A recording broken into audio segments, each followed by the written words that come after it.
अस्सलाम वालेकुम my YouTube family, कैसे हैं आप सब। तो जी आज मैं आपके साथ में शेयर कर रही हूँ पंजीरी रेसिपी कि पंजीरी मैं किस तरह से बनाती हूँ। तो यहाँ पर देखिए मैंने सबसे पहले देसी घी लिया है 1 बड़ा चम्मच और उसमें डाल दिए हैं जी मखाने। मखाने को अच्छी तरह से फ्राई करना है, इतना कि दबाने पर उसका जो पाउडर बन जाए, बिल्कुल भी सॉफ्टनेस नहीं रहे। उसके बाद फिर मैंने देसी घी लिया है 1 बड़ा चम्मच और उसमें ऐड किया है जी काजू, बादाम और अखरोट की गिरी। इनको भी अच्छी तरह से मैंने फ्राई कर लिया है। खूब अच्छी तरह से फ्राई करने के बाद ये भी मैंने निकाल लिया है। उसके बाद फिर इसमें घी ऐड करना है और अब मैं इसमें डाल रही हूँ 5 मगज जो होते हैं वो, और साथ ही ये कद्दू के बीज हैं जो मैंने ले लिए हैं। लेकिन इसमें डालने से पहले मैंने इनको टेस्ट किया था ताकि इनमें कड़वापन नहीं हो, अगर कड़वे होते तो मैं नहीं डालती। उसके बाद फिर से मैंने घी डाला है 1 बड़ा चम्मच और अब मैंने ले लिया है जी गोंद। तो वाइट वाला गोंद लिया है, गोंद जो कमर कस गोंद होता है वो भी बाद में मैं इसमें मिलाऊंगी। तो गोंद को भी मैंने इस तरह से अच्छी तरह फ्राई कर लिया है। जब गोंद खिल गया है तो इसको दबाने पर इसका पाउडर बन रहा है, रेशा बन चुका है। तो फिर मैंने इसे भी निकाल लिया है और जब तक रेशा नहीं बने तब तक फ्राई करना ज़रूरी है, वरना गोंद ठीक नहीं रहता, दांतों में लगता है। तो यहाँ पर देखिए मैंने सूजी भी भून ली है, 200 ग्राम के करीब तकरीबन मैंने सूजी ली है। सूजी की क्वांटिटी बहुत कम करनी है। उसके बाद फिर से मैंने कढ़ाई में 1 चम्मच घी ऐड किया है और जी छुआरे, मुनक्का और अंजीर है, ये तीनों चीजें मैंने इसमें डाली है। अंजीर अभी नहीं डाली है, सिर्फ मुनक्का और छुआरे हैं। मुनक्का के बीज निकालकर मैंने इसमें ऐड किए हैं और अब मैं इसमें अंजीर ऐड कर रही हूँ। तो इन्हें भी मैंने 3 से 4 मिनट अच्छी तरह से फ्राई कर लिया है और ये भी तमाम चीज़ें निकाल दी हैं। बहुत इजी है और बहुत टेस्टी बनती है इस तरह से पंजीरी अगर बनाई जाए। तो फिर मैंने 1 बड़ा चम्मच घी इसमें ऐड किया है। टोटल काम देसी घी से ही करना है। उसके बाद जी ये कसा हुआ गोला मैंने इसमें ऐड किया है और इसे भी मैं 2 से 3 मिनट अच्छी तरह से भूनूंगी।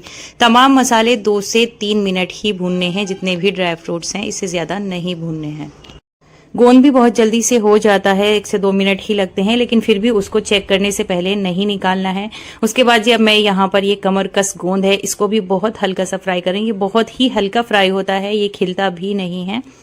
तो इसको भी मैंने अच्छी तरह से फ्राई कर लिया। तो यहाँ पर देखिए तमाम मेरे जितने भी ड्राई फ्रूट्स हैं सभी मैंने फ्राई करके रख लिए हैं। तो अब है जी इनको बारीक मिक्सी में पीसने की। कुछ जो ड्राई फ्रूट हैं वो पीसेंगे और कुछ ड्राई फ्रूट्स हैं जो कुटेंगे। तो यहाँ पर देखिए ससुर जी मेरे साथ में लगे हुए हैं। ये उस वक्त की वीडियो है जब घर में कोई भी नहीं था, तो सिर्फ मेरे ससुर और मैं, हम दोनों ने ही मिलकर ये पंजीरी तैयार की थी। कुछ मैंने किया था और कुछ उन्होंने इसमें हेल्प की थी। ये वीडियो मैंने काफ़ी दिन पहले ही बना ली थी, मतलब जब मुझे पंजीरी की ज़रूरत थी। अब तो खैर मेरी पंजीरी भी निमट चुकी है, बस वीडियो मैंने आपके साथ में शेयर नहीं की थी। तो आज मैंने सोचा कि यही वीडियो शेयर करती हूँ।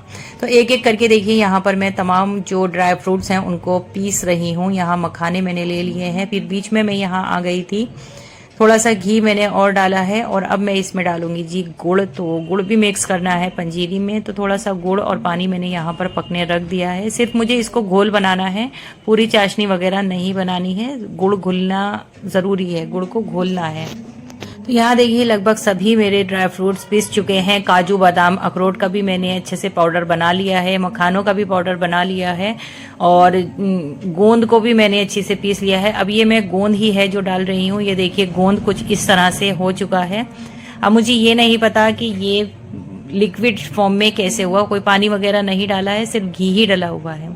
अब लिए हैं मैंने ये 5 मगज हैं इसमें और कमरकस गोंद है, जो भी चीज़ें हैं इनको सबको मैंने पीस लिया है अच्छी तरह से। बस तमाम चीज़ें मेरी पीस चुकी हैं। अब इन सबको मिलाने की है जी बारी। तो यहाँ मैंने सबसे पहले सूजी ली है, 200 ग्राम में से भी मैंने थोड़ी सी सूजी बचा ली है और यहाँ पर गोला मैं इसमें ऐड कर रही हूँ। जो गोला मेरा कसा हुआ है उसको भी फ्राई मैंने कर लिया था, तो वो ऐड कर रही हूँ। और ये तमाम चीज़ें हैं पिसी हुई। यहाँ पर देखिए ये खसखस पाउडर मैंने बना लिया है और साथ ही ली है दखनी मिर्च।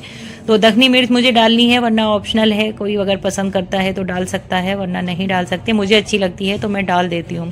अब मैं इसमें मिला रही हूँ सौंठ का पाउडर है ये, तो सौंठ भी मैंने अच्छी खासी क्वांटिटी में मिला दी है। सौंठ मिलाने के बाद अब मैं इसमें ऐड करूँगी जी ये मखाने का जो पाउडर था वो ऐड कर दिया है और गोंद वगैरह मैंने इसमें ऐड कर दिया है। गोंद जो है एक लिक्विड फॉर्म में बन चुका था सिर्फ घी में फ्राई करने के बाद, ये देखिए।